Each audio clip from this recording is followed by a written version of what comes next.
আসসালামু আলাইকুম everyone, welcome to my channel. বাচ্চাদের টিফিনের জন্য কিংবা সকালের নাস্তায় কোনো রকম রুটি বেলার ঝামেলা ছাড়াই ঝটপট ভীষণ মজার একটি এগ রোল রেসিপি আজকে তৈরি করে দেখাবো। শুধুমাত্র ঘরে ময়দা আর ডিম থাকলেই একদমই অল্প সময়ে ঝটপট এত মজার একটি নাস্তা তৈরি করা যায়, তা আপনারা না তৈরি করে খেলে বুঝতেই পারবেন না।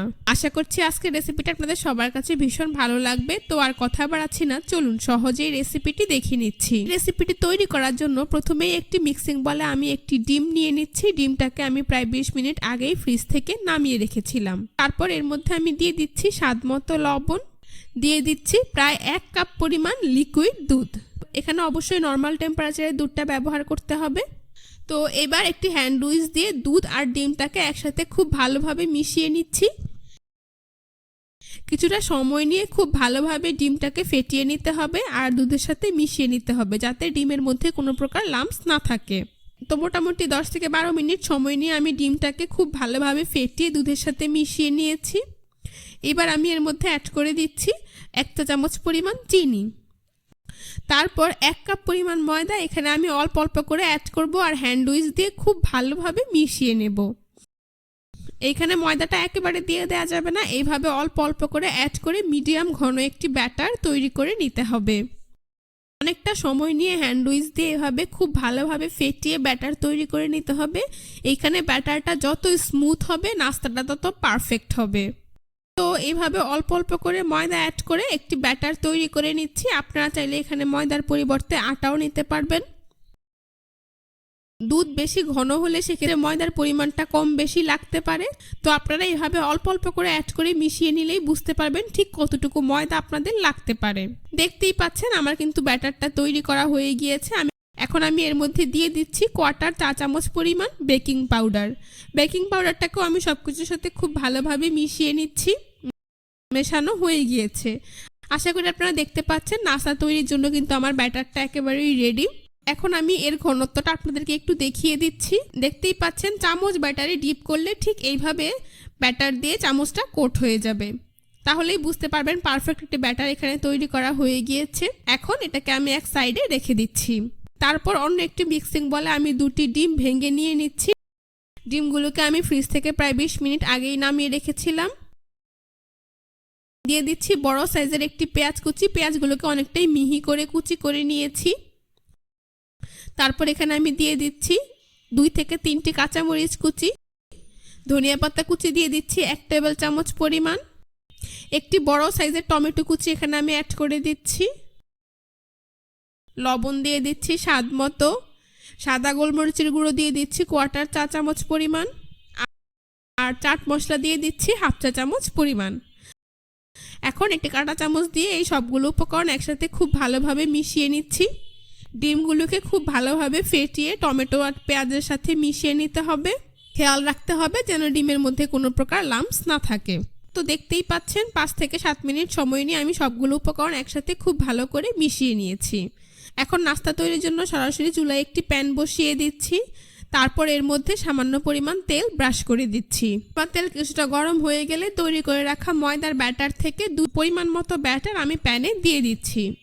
চামচ দিয়ে ব্যাটারটাকে এইভাবে গোল রুটির মতো শেপ দিয়ে প্যানের উপর ছড়িয়ে দিচ্ছি। আপনারা একটু খেয়াল করলেই বুঝতে পারবেন কাজটা আমি ঠিক কিভাবে করছি। তো দেখতেই পাচ্ছেন অনেকটা গোল করে কিন্তু আমি এটাকে প্যানের উপর ছড়িয়ে দিয়েছি।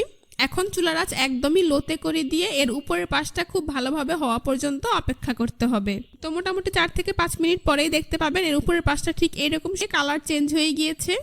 এবার আমি এর ওপর তৈরি করে রাখা ডিমের মিশ্রণ থেকে পরিমাণ মতো ডিমের মিশ্রণ দিয়ে দিচ্ছি। তারপর ডিমের মিশ্রণটাকে একইভাবে চামচ দিয়ে পুরো রুটিতে ছড়িয়ে দিচ্ছি। আশা করি আপনারা দেখেই বুঝতে পারছেন কাজটা আমি ঠিক কিভাবে করছি। তো ডিমের মিশ্রণটা পুরো রুটিতে দেওয়া হয়ে গেলে এখন একইভাবে চুলার আঁচ লোতে দিয়ে ডিমের এই মিশ্রণটা রুটির উপর সেট হওয়া পর্যন্ত অপেক্ষা করতে হবে। ঠিক এই পর্যায়ে রুটিটাকে আমি উল্টে দিচ্ছি। তারপর এইভাবে আলতো করে চেপে দিতে হবে যাতে অপর পাশে থাকা ডিম আর টমেটো খুব ভালোভাবে কুক হয়ে যায়। তো আমার নিচের পাশে ভাজা হয়ে গিয়েছে। এখন এটাকে আমি আবারও উল্টে দিচ্ছি। তো দেখতেই পাচ্ছেন কত সহজেই কিন্তু এই পরোটা তৈরি করা হয়ে গিয়েছে। আলাদা করে ডিম আর পরোটা তৈরি না করে এভাবেই কিন্তু ঝটপট সকালের নাস্তায় কিংবা বাচ্চাদের টিফিনের জন্য এই ডিম পরোটা আপনারা তৈরি করে দিতে পারেন। দেখতেই পাচ্ছেন আমার একটি নাস্তা কিন্তু খুব সহজেই তৈরি করা হয়ে গিয়েছে। এখন একটি প্লেটে কিচেন টিস্যু নিয়ে এর উপর আমি নাস্তাটা উঠিয়ে নিচ্ছি। তারপর গরম থাকা অবস্থাতেই সরাসরি একটি বোর্ডের ওপর নিয়ে নিচ্ছি। তারপর এই ডিম পরোটা গরম থাকা অবস্থাতে একটি টিস্যুর উপর নিয়ে নিচ্ছি। তারপর এক পাশ থেকে এভাবে রোলের মতো করে ফোল্ড করে দিচ্ছি। আশা করি আপনারা দেখেই বুঝতে পারছেন। খুব ভালোভাবে ফোল্ড করা হয়ে গেলে এখন একইভাবে উপর থেকে টিস্যু দিয়েও এটাকে আমি ফোল্ড করে দিচ্ছি। এতে করে নাস্তাটা রোলের মতো করে ফোল্ড হয়ে যাবে আর এভাবেই সেট হয়ে যাবে। তারপর এটাকে আমি কিছুক্ষণ এভাবেই রেখে দিচ্ছি। তারপর তো এভাবে আমি সবগুলো নাস্তা তৈরি করে নেব। আপনাদের বোঝার সুবিধার্থে আরও একটি নাস্তা তৈরি করে আপনাদেরকে আমি দেখিয়ে দিচ্ছি। সবসময় একইভাবে সকাল অথবা বিকেলের নাস্তা তৈরি না করে আজকের এই রেসিপিটি কোনো রকম ঝামেলা ছাড়াই তৈরি করে নিতে পারেন। বাচ্চাদের সকাল বিকেলের নাস্তা কিংবা টিফিনে যে কোনো ধরনের বায়না পূরণ করতে অথবা পরিবারের বড় থেকে ছোট সকলেরই কিন্তু খুবই ভালো লাগবে এই নাস্তাটি আর একবার খেলে বারবার এটাই খেতে চাইবে। কোনো রকম রুটি বেলাবেলির ঝামেলা ছাড়াই মাত্র 2 থেকে 3টি উপকরণ দিয়ে একদমই অল্প তেলে হেলদি একটি নাস্তা আজকে তৈরি করে দেখাচ্ছি। আশা করি আপনাদের সকলের খুবই ভালো লাগবে। তো দেখতেই পাচ্ছেন কত সহজে কিন্তু আমার আরও একটি নাস্তা তৈরি করা হয়ে গিয়েছে। এখন এটাকেও আমি বোর্ডের ওপর নিয়ে নিচ্ছি। গরম থাকা অবস্থায় এটাকেও আমি একইভাবে রোলের মতো করে ফোল্ড করে নিচ্ছি।